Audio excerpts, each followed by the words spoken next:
ओम शांति। आज हम सुनेंगे अजामिल की कहानी। यह कार्तिक पुराण में एक कहानी है। बाबा अक्सर अजामिल जैसे पापी क्या वर्णन करते हैं मुरली में। तो अभी हम आज सुनेंगे कि अजामिल की कहानी क्या थी। कन्याकुब्ज नामक शहर में एक ब्राह्मण रहता था और वह ब्राह्मण बहुत विद्वान था, चारों वेदों में माहिर था। उसकी पत्नी भी बहुत गुणवान थी। उनके एक पुत्र का नाम था अजामिल। माता पिता अपने बेटे की पालना बड़े प्यार से करते थे। बहुत लाड प्यार के कारण अजामिल बहुत लापरवाह हो गया और कुसंग में फंस गया। कुसंग में फंसने के कारण उसका ध्यान पढ़ाई से भी हट गया और यहाँ तक कि उसने अपना जनेऊ भी निकाल दिया और भिखारी मनुष्य बन गया। कुछ समय पश्चात उसका एक स्त्री से लगाव हुआ और उसने उसके साथ विवाह कर लिया। शादी के बाद वह माता पिता को भूलकर अपनी पत्नी के साथ रहने लगा। अजामिल के क्रूर व्यवहार के कारण उसके मित्र संबंधी भी उससे दूर रहने लगे। उसे अपने मित्र संबंधियों की दूरी का भी कोई प्रभाव नहीं पड़ा। वह अपनी ही मनमानी से हर काम करता था। वह खुश था कि उस पर किसी का भी कोई बंधन नहीं है। वह जीव जंतुओं का शिकार करता था और मांस मदिरा का सेवन करता था। एक बार अजामिल और उसकी पत्नी जंगल में गए।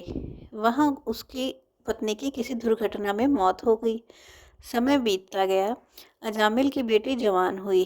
अजामिल जो अब तक इतना भोगी बन चुका था और विकारों के कारण अपना विवेक खो बैठा था, वह अपनी बेटी पर ही मोहित हो गया और उसी से ही उसने शादी कर ली और उनके 3 बच्चे हुए। 3 में से 2 बच्चे मर गए और तीसरे बच्चे का नाम उन्होंने नारायण रखा।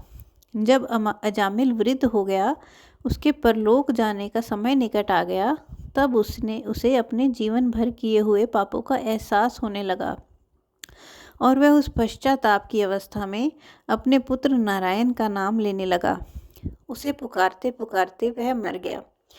जब अजामिल मर गया तो उसे यमदूत लेने आए नरक में ले जाने के लिए और दूसरी ओर उसे विष्णु के दूत भी लेने आए स्वर्ग में ले जाने के लिए।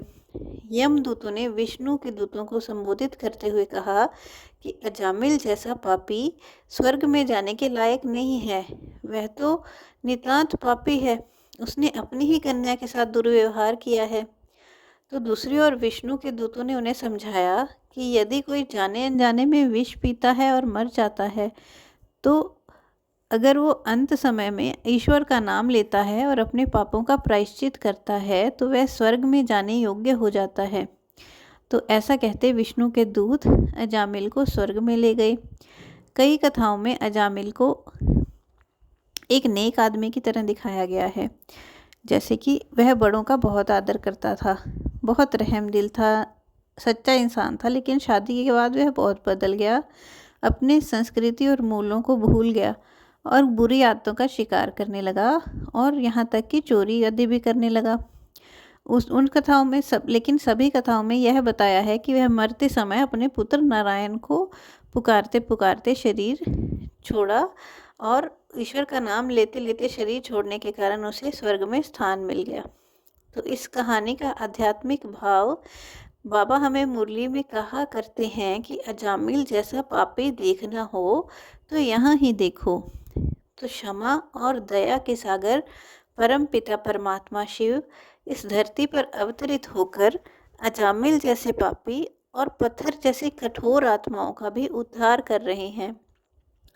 इसी के यादगार भक्ति में शिव की पूजा में अक्क धतूरे का अर्पण करते हैं। अर्थात बच्चे कैसे भी लूले लंगड़े पापी हों, शिव बाबा उनको प्यार से स्वीकार करते हैं और भगवान की स्मृति में इतनी शक्ति है कि अजामिल जैसे पापी को भी अगर उसने अंत में भगवान का नाम लिया तो स्वर्ग की प्राप्ति हो गई। लेकिन अजामिल को स्वर्ग में ऊंच पद नहीं मिल सका। भगवान का नाम केवल अंत में लेने से ही इतनी प्राप्ति हो गई, तो हर पल हर श्वास में उनकी याद रहे तो कितना चमत्कार हो सकता है। ओम शांति।